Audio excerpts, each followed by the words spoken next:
For my breakup of space, I decided that what I'd like to do is have my background. I'm going to go with grayscale for my background.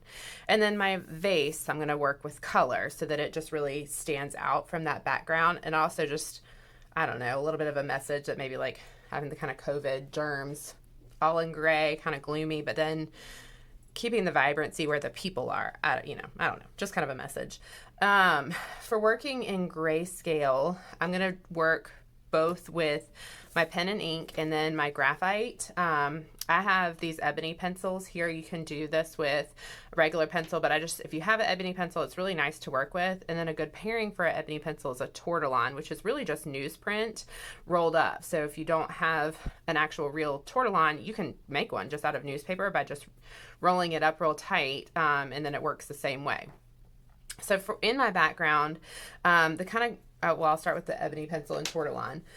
When you're working with these tools, it's also sometimes kind of nice just to have an extra little blank paper near you because you can use that to help you.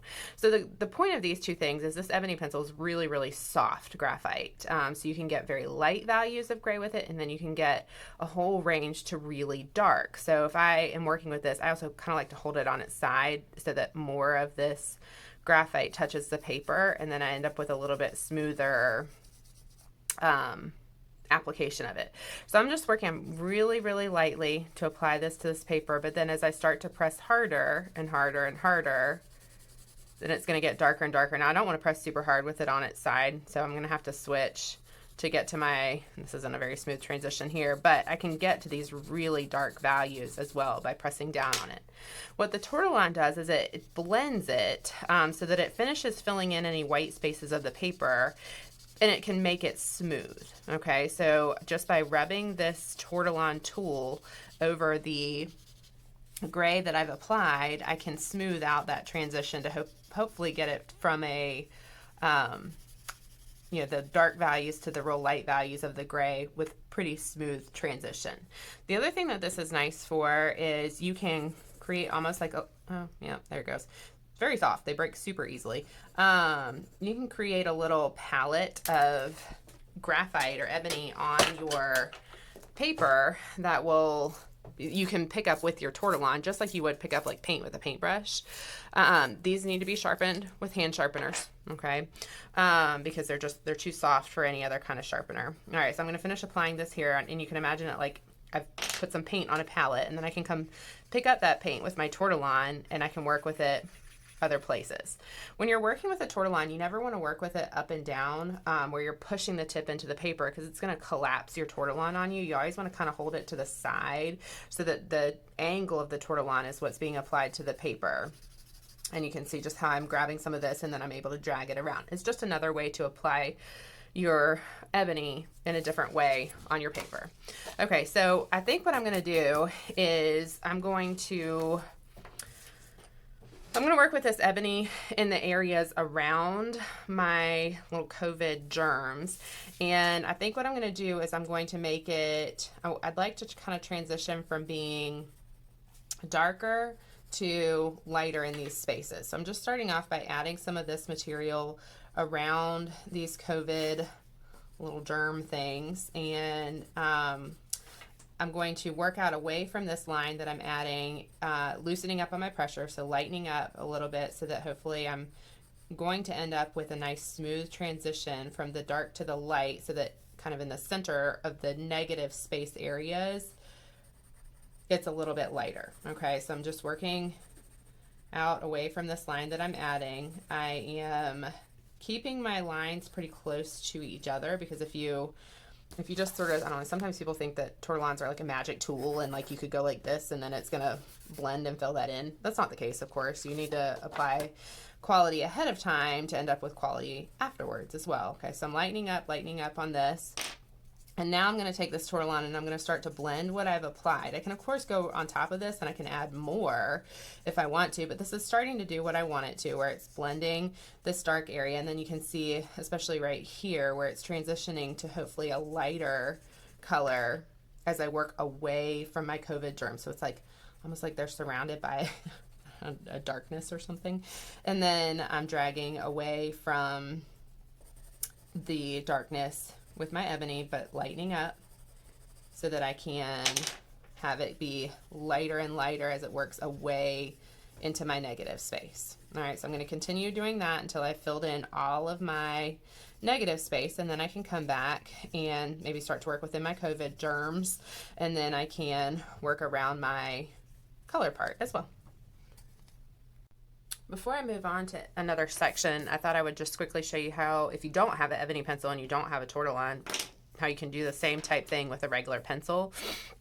So the key here is to keep your pencil lines very close to each other. You don't want a lot of gapping because your pencil isn't going to be as soft as your ebony pencil would be. So you really can't leave any gapping the way you could leave slight gapping with the ebony pencil to achieve the same thing. You just want to keep real close pencil lines, and then you just lighten that pressure up as you go. If you don't have a tortillon, you can actually just use your finger to do this blending. If you just kind of rub your finger over top of it. Of course, your finger is more blunt than the tip of a tortillon would be as far as getting into small spaces, but this will at least do some of the blending for you. Like I said, you could also just take some newspaper and roll it up to create this idea of a tortillon, and then you would have that to work with the same as you would with the ebony pencil. All right, so there's just some tricks on that. And I'm ready to move on to working with some pen and ink. I'm not doing any of my color yet. I'm going to go into my pen and ink sections of this. Now, when you're working with shading with pen and ink, there's, of course, all kinds of different marks you can make. You can just color with your material, and if you're working with pen, of course, that's just going to be very dark, and then as you space apart the lines, it gets lighter and lighter and lighter. When you do this with a little more precision as far as making lines like this, and you space those lines further and further and further apart, it's called hatching. When you add cross lines going across it that also can get further and further apart, this is called cross hatching. And then there's all kinds of other marks that you can make. These are going to give an illusion of a more smooth texture, but you can also use, if you want something to appear rough, you could use more of a scrumbling is what this is called. And it's just, I mean, it's really kind of like a scribble, but it's not a scribble without intention, if that makes sense. It's a scribble that has some intention to it. I'm trying to keep my hand moving in a similar fashion all over it. I'm overlapping these lines, and then just as I space these lines out and I'm allowing more white space of my paper to show through, it's transitioning from darker to lighter.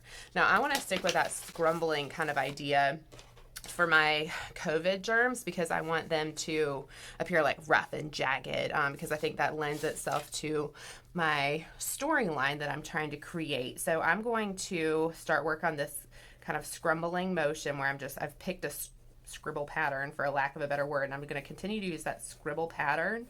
And I think what I'm going to do in order to sort of lend a little bit of form to my COVID germs is I'm going to make it a little darker near the edges. So I'm going to have my scrumbling pattern be closer together near the edges of my COVID germs, but then as I work towards the center, I'm going to not overlap as much, and I'm going to make my scribbles a little bit more, my scrumbles a little bit wider apart. So I'm still using the same motion with my hand the whole time, this just sort of back and forth motion, allowing my pen to travel over my paper, but I'm just spacing it out more. And what this does is it makes some darker areas of gray and some lighter areas of gray as your eyes blend the black of the pen and the white of the paper together. And it's going to start to give this COVID germ some form.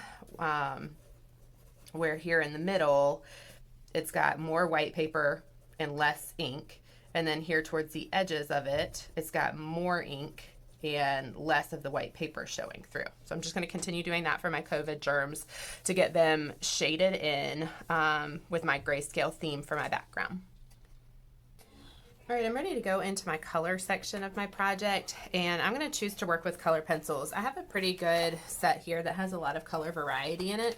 If you don't have a set that has like a lot of color variety like that, a way you can achieve that color variety is just by blending colors, just layering them on top of each other. So like I can take this color here, this kind of sea foamy green aqua kind of color, and I can apply it to my drawing, and then I can just take another color that would mix well, like typically sticking with analogous colors that are next to each other on the color wheel, and I can layer it on top, and I'm gonna be able to achieve, you know, tons and tons and tons more colors just by using this trick of blending color pencils together. All right, before you start work, another thing that you want to pay attention to is that your work surface is clean. If your work surface isn't clean, you can end up almost like how you would with a crayon rubbing, where the texture of your surface actually shows through with your color pencil. Another way that I can achieve just more color variety without blending colors is just by using different pressure. So like if I wanted something to be very dark, let's say, I can use the pretty heavy pressure with my color pencil to get that darker color, or more saturated, more vibrant color. And then I can lighten up on it to have the same color, only just a lighter version. So like if I color the same yellow here in the middle with a lighter pressure, I'm going to end up with a different version of the same color. So just getting color variety out of one color pencil.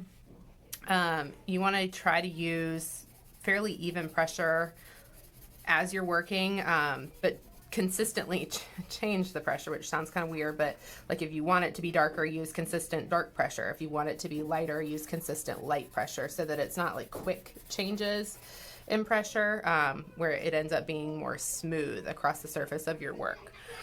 For your stroke direction with your color pencils, just like, you know, with paint, you want to try to keep your stroke direction going the same. Like I wouldn't want to like just scribble all over my piece or something, unless I'm trying to mimic texture, like I did here in this area, where I use that more kind of scrumbling texture to create the texture lines in my piece. If I'm looking for that, then I can intentionally use some different strokes to imitate that visual texture.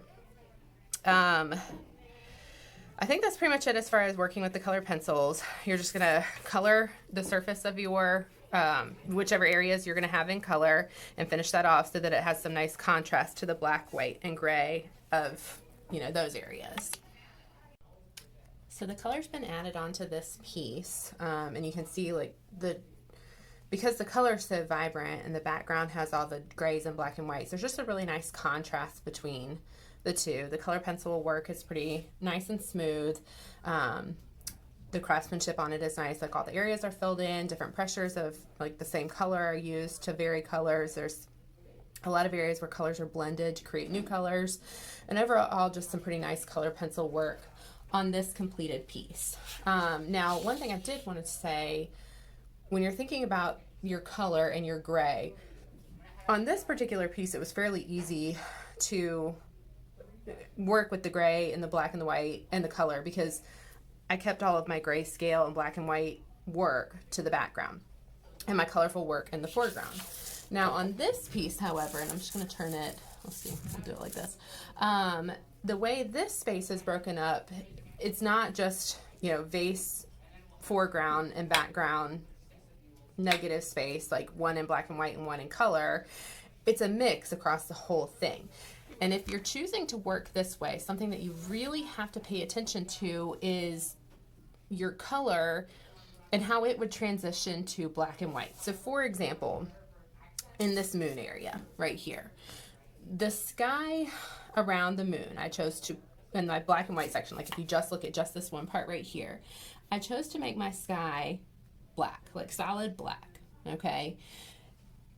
This area crosses over into these two sections that are in color, but they're part of the same image. So I chose to, or not chose, I intentionally made this area here really, really dark blue, because if you think about like black and white films, for example, like those people and the actors and all the things in the films, they're not actually black and white, of course. They are for real color. But the camera is recording it all in black and white, so it's taking the color and showing what it would correspond to on a gray scale, if that hopefully makes sense. So like this dark blue would correspond to a really dark gray or black. Alternately, the star area here, you maybe can see, I chose to make my star yellow in the area where it's colored. Well, yellow, of course, is a very light color, so the corresponding gray is going to be a very light gray. So my star itself, I used a cross-hatch to make it a very light gray. If I come up to here, to this area right here, I made this a really, really light green, like almost so light that you can't even notice it. So my corresponding gray area here needs to be a fairly light gray. Here, this green's a little bit more vibrant. It's a darker green, filled in a little bit more, so my corresponding gray would be a darker gray. So it just really depends on what color you're working with. If you choose to break your space up this way, you need to think about the color and how it would relate on a gray scale of like really dark gray to really light gray. If it's a light color, it's going to be on the lighter side. If it's a really dark color, it's going to be on the darker gray side. All right, so those are just two ways of going at the color to black and white space, of having, you know, two different just versions of it, but the color pencil work on both is the same as far as quality, and just two finished pieces.